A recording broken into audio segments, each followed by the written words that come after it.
Previously on 1 Mile More, I started modifying my brother's TW200 to make some more power. I replaced the restrictive stock exhaust with a beautiful slip-on setup from Bradley Performance, installed one of their airbox modification kits, and then wrapped it up with the necessary carburetor tuning. And while those changes made a noticeable difference, it's time to put a little more pep in its step. Time for the big bore kit and a cam. Let's go!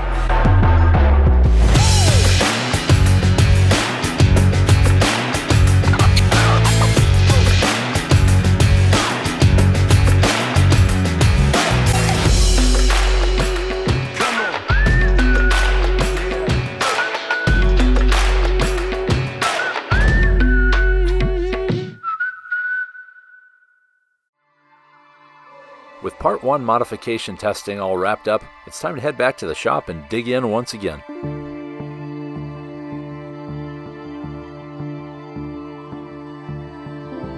While disassembly is usually the easy part, it's also a time where with a little organization, you can make life a lot easier for yourself when it comes time to put it all back together. While this is a small and pretty simple engine, you'll never regret bagging and tagging your bolts. Now here's something I wasn't expecting. You know you're dealing with a torque monster when the upper engine mount is only in single shear. First thought it was missing one of them, but nope, only on one side. While taking things apart is pretty straightforward, just simply remove the bolts that are holding things down, before removing the cam sprocket, it's a good idea to put something around that cam chain to keep it from dropping down into the abyss. So now we better get this wire on this cam chain before I take that sprocket off. What do you think, Luke? Does it look like I know what I'm doing? Kind of yes, kind of no. Yeah. Of course, someone who knew what they were doing would be careful when removing the head. Oh, jeez, kabang. Oh, there we go. Now we're in deep. Oh, and we're dumping oil everywhere. When removing the cylinder, keep an eye out for the locating dowels because they can fall inside the engine too. Something just fell. I think that was a chain. All right. Wires are there. Oh no, that was a... Oh mama. Don't fall. Do not fall. Uh-oh, did one of them go? I might have just screwed myself. Oh, it fell down to here. Oh, thank God. It's probably about time I looked up a service manual for doing this. So on the bottom of the cylinder, you have this O-ring that seals an oil passage on the right side of the cylinder, and the two locating dowels on the left side. And of course, if any of these things fall down inside the engine, you're going to have to get them out of there one way or another. So now that we have the cylinder off, we got to stuff some rags down in here so that nothing else can fall into the engine, including this little circlip that we want to pop out of here. Now these babies can shoot across the room, so you might want to keep something on top of them. Come on, there we go. You see how easy it would be for that to fall down in there? Now, can we push this wrist pin out by hand? Sometimes you need to give them a little persuasion. Just taking a 3/8 drive extension, pushing on the other side. There we go. There is our piston. To clean the gasket surfaces, I simply used a razor blade and was careful not to let any garbage fall down into the engine and not to make any gouges into the metal. Next is the new stuff. Here's what I got from Bradley Performance. For the record, I did pay for them. I assume this would be the rings and gasket set. There's the cylinder, the piston in there. Got a piston sitting down there. Here's our piston. Interesting, look at the difference. This has got a bit of a shallow dome to it. And this one is pretty flat with reliefs for the valves. Now these should be sized to match, so I'm not even gonna bother with measuring anything. I'm just gonna put it together. And here's the difference, 196 cubic centimeters, 223 cubic centimeters. From what I understand, the kit uses a cylinder from one of Yamaha's 225 engines. However, Bradley Performance machines it so it'll drop right into the crankcase of the TW. But with the shorter stroke of the 200, the big bore kit brings it up to 215 cc's. Wait a minute. That's a completely different cam chain tensioner hole. Here's where I found out that the pre-2001 TWs not only use a different carburetor, but also a different cam chain tensioner, which is clearly stated on Bradley Performance's website. I also found out after talking to Bradley himself that the O-rings of the original cylinder are no longer needed for the big bore kit.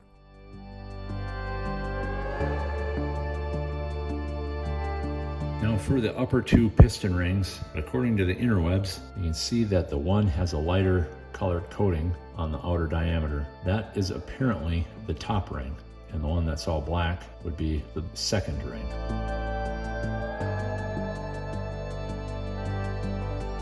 And as far as being right side up, there's little markings on here.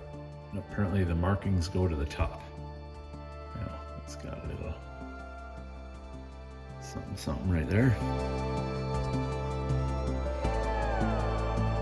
And you don't want these gaps all lined up, otherwise your combustion pressure will just shoot right past. You'll have problems. So according to the manual, this is the orientation. The top ring gap should be there, second ring should be there, the top of the oil rings would be here, and the bottom one there.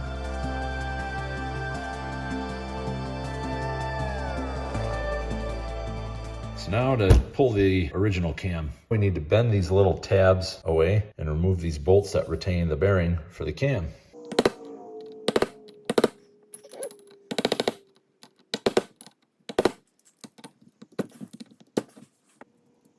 Here's little locking tabs and the actual retainer. Before removing the cam, you're going to want to back off your valve lash adjusters to keep the other end of the rockers out of the way of the cam lobes during removal. Well, let's give this a shot. This has got a little bit of weight to it. It's a universal puller. I'm going to try using it as a slide hammer. Yeah. Well, there's the bushing. I didn't have it straight up, and the lobe was catching on one of the rockers. Make sure that's pointed up, straight at this little pointer.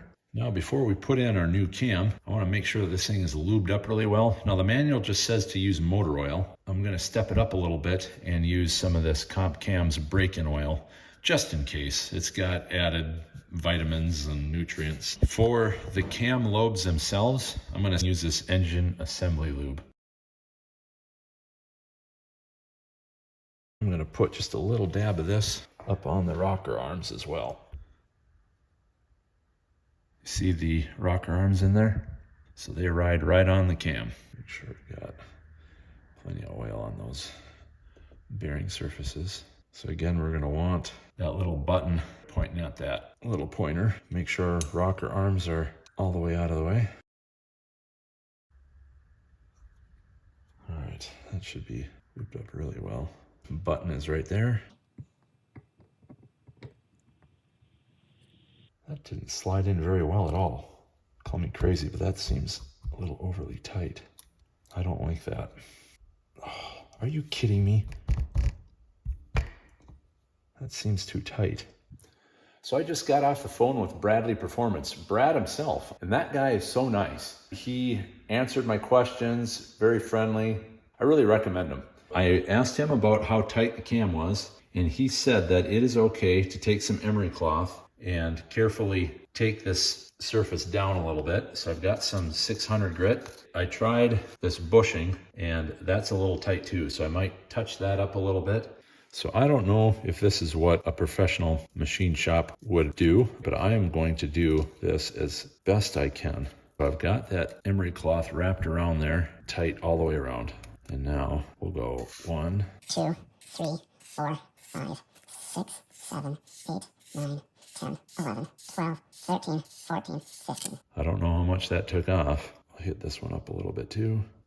1, 2, 3, 4, 5, 6, 7, 8, 9, 10, 11, 12. All right, I'm gonna clean this all up and try it again. Let's see if it fits any better.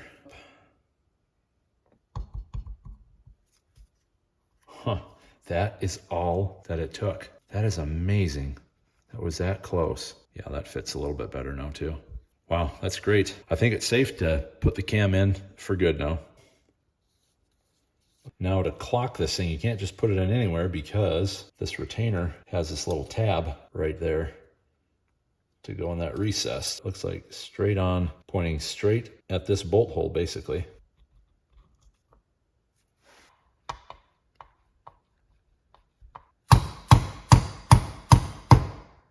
Hear how that sounded different right then? I felt it bottom.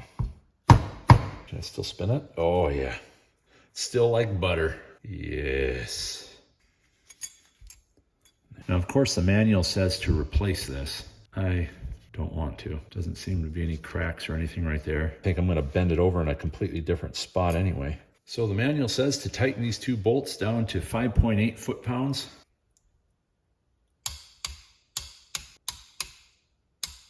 Now we just need to bend these tabs over. Now instead of trying to get in here, which would be very difficult, and whacking that with a hammer, I'm gonna try using this channel lock, I guess I call it.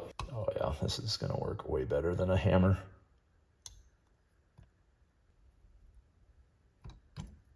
So now we need to set the valve lash, and might as well do it with the head off the bike, because when it's on the bike, you can do it, but it's just tighter and harder to get at. So what we're doing is adjusting the clearance between the rocker arm and the end of the valve. Right now it's huge. The idea here is that there's just basically a bolt with a teeny tiny little head, and you just tighten that down. So right now there's zero lash. There's no clearance there, and you don't want that because that's too tight. And once the engine heats up, then it'll actually hold the valve open a little bit and you'll lose compression. The intake is supposed to be between 0.05 millimeters and 0.09 millimeters. Exhaust valve is a little bit bigger. We've got the 0.076 feeler gauge. We just back this off so we can get that in there and just tighten it down so it stops. And we can feel a little bit of resistance. And then you set the lock nut with a 10 millimeter wrench. Now this is where it gets a little bit tricky, especially when it's on a bike, is you want to tighten down this lock nut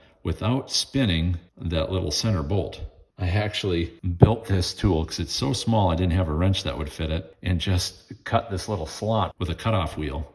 It's not precise, but it's enough just to hold it in place. That worked, but it was a pain in the butt. Enter specialty tool. This baby makes easy work. You feel like a professional using this thing. I found this cheap set of wrenches on Amazon that I'm sure would work just fine. This has got the socket, but it also has the little wrench for that tiny headed bolt. Get it in a spot where it will tighten down. So now this wrench will loosen or tighten that lock nut, and this will hold the center bolt in place. So now we can back that nut off with this handle, tighten that down just enough so there's a little bit of resistance. And now we can hold this in place and tighten the nut. That's pretty good. And this is in the middle of the tolerance, so should be perfect now. And this should also be done when the engine is cold. So right now would be perfect. Now would also be a good time to lubricate the piston rings and the wrist pin before installing them on the connecting rod.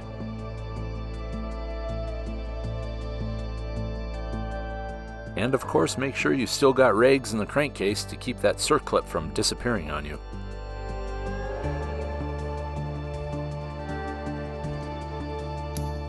There. On the top of the piston is that arrow.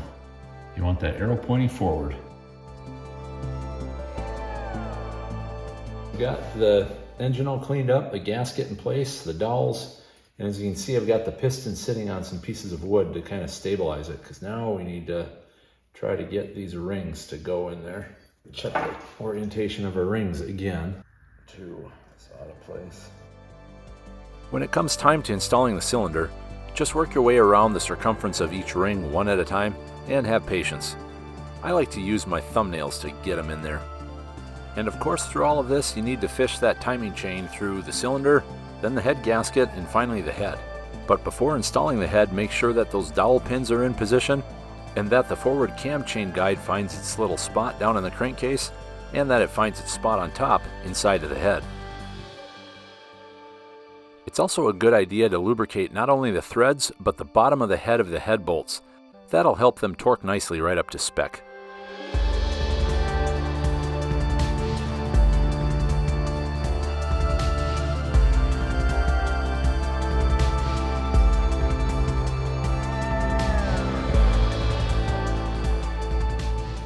All the bolts are just snug. Now we're gonna tighten them down to 16 foot-pounds. Is it 14? Well, it's time to make another tool. So we've got your normal Allen wrench here that obviously you can get on like that. And there are holes through the head. So you can get down in here like so. But you can't really get on there with a socket or anything. You need a long Allen wrench and then put a socket on it. So I could hack up this one, but once again, I don't want to bust up my set. These are some generic no-name. It's gonna face the chopping block. This one will still be good for some jobs.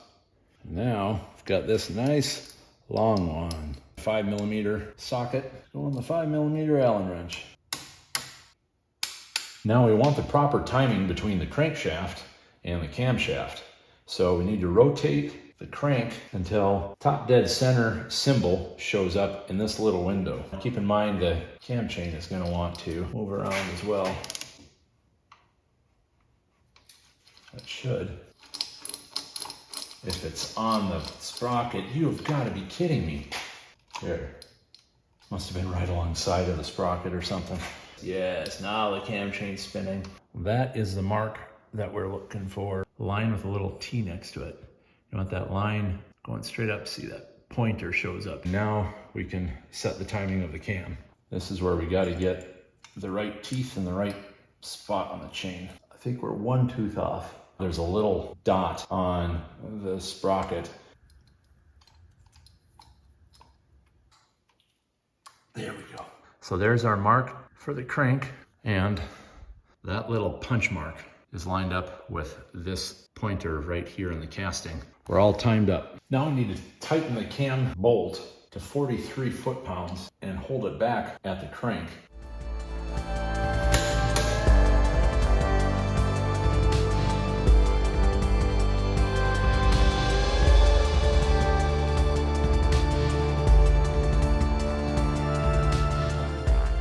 I've always found these plugs a little odd with their huge groove in here that's actually shaped a little bit in a half moon. And while you could probably get away with it a little bit using a big screwdriver like this, you're probably gonna ding this up pretty good. And what I found works really well for this is what I call the BSW, a big stinking washer. So instead of just the small width of that screwdriver, you're actually grabbing, all the width of that spot there. So you can actually get a pretty good purchase on those things. This one has a little bit thinner of a groove. Just grab a slightly thinner washer. And that fits in there a little more loosely, but it will do the trick.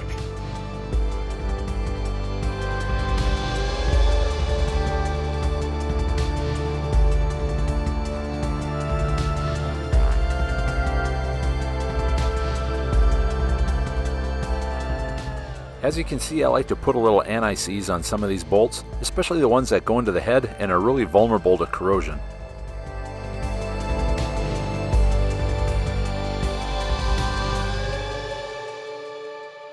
So today I got the final piece of the puzzle, one of these 2001 and up cam chain tensioners. It's a completely different design than the earlier ones. It comes with this tiny little screwdriver key. What you need to do, let's take the little plug out of there. If you try to push on this, it doesn't want to move because there's a locking mechanism that keeps it from backing out. Now inside of here is a little slot. So you can use a screwdriver, or this little tool will work better to lock it into place. You can see there's also these little notches here. That'll come in handy when you put it into the engine. You actually turn it clockwise to back the thing out. I put a little bit of tension on it.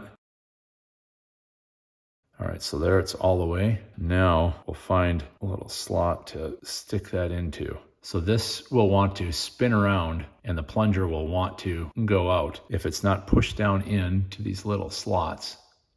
So now it's ready to install into the motor.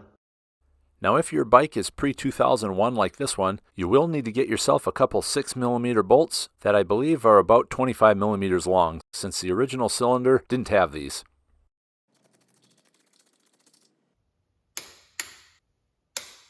So you can see the cam chain is loose right now. because the tensioner hasn't been engaged. I'm going to pull this thing out slightly and it's going to want to turn counterclockwise.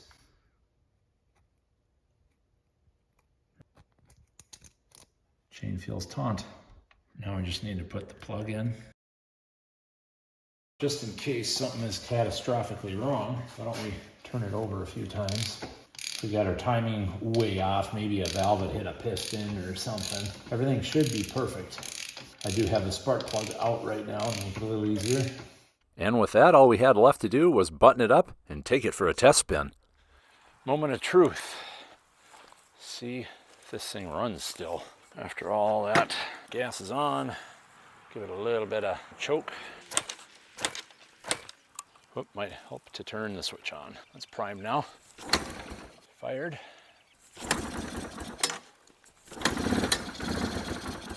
Wow, it seems almost labored. And at that point, my microphone died.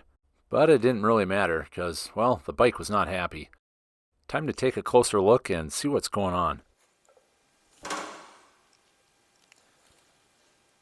I have been jetting and rejetting this thing and waiting days for jet kits and carburetor kits to come in. The thing just didn't seem to be responding. So I thought there's got to be something else wrong. So I double checked all the cam timing and the valve clearances and then finally did a compression check and it's 55 pounds. It should be closer to 155 pounds. So apparently something's wrong and I better tear it apart again.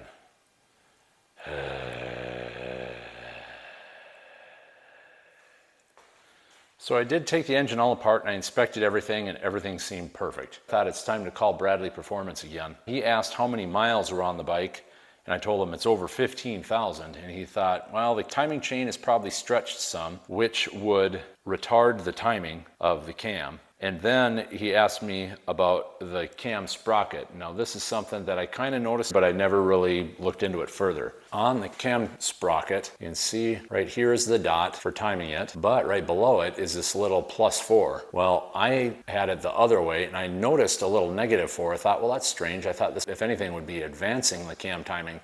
And it would be if I put this on the right way. One way it retards it 4 degrees and the other way it advances it 4 degrees. So between the likely stretched timing chain and the sprocket put on in a manner that retarded it another 4 degrees, that might be our problem. With the cam timing off far enough, it can affect the compression. At this point, I put the bike back together with the cam sprocket in the right position, and it ran pretty good. But I just couldn't help but wonder if that old cam chain might be affecting performance. So I bought a new cam chain and tore into the engine for the 3rd time. Yet another tip from Bradley Performance was that if you don't have the right flywheel puller for a TW, you can use its rear axle.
And finally, the time has come to see if all of this work was worth it. with roughly a 10 to 60 mile an hour roll race against the previous versions. And I'd like to tell you what carburetor settings I ended up with, but to be honest, I lost track. And there's another tech tip. Write down every change you make every step of the way. All right, let's see if this thing's any better. We've got the Bradley Performance exhaust kit, the airbox mod, the big bore kit, and the mid-range cam. In order to prevent the glare problem that I had on the speedometer last time, you can see I've got a bunch of masking tape on there now to give it some shade. However, it made it a little tricky to see the darn thing from the bike. 3, 2, 1, go!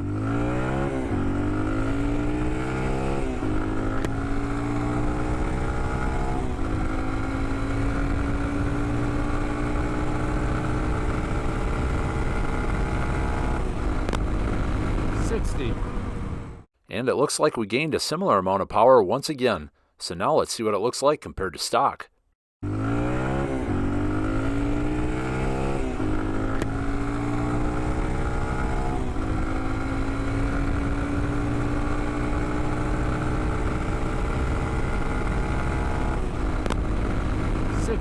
And because I'm an idiot and didn't redo that shot of the stock speedometer, it's right in the worst part of the glare. But it looks like by the time the modded bike hit 60 miles an hour, the stock bike was just a tickle over 50. And that's a pretty good difference.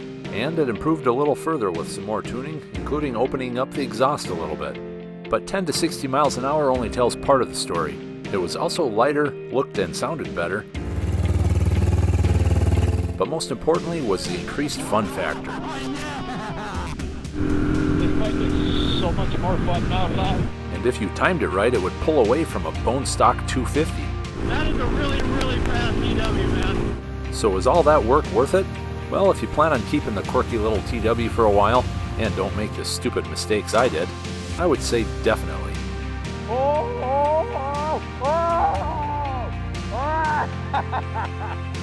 So what do you guys think about these modification videos?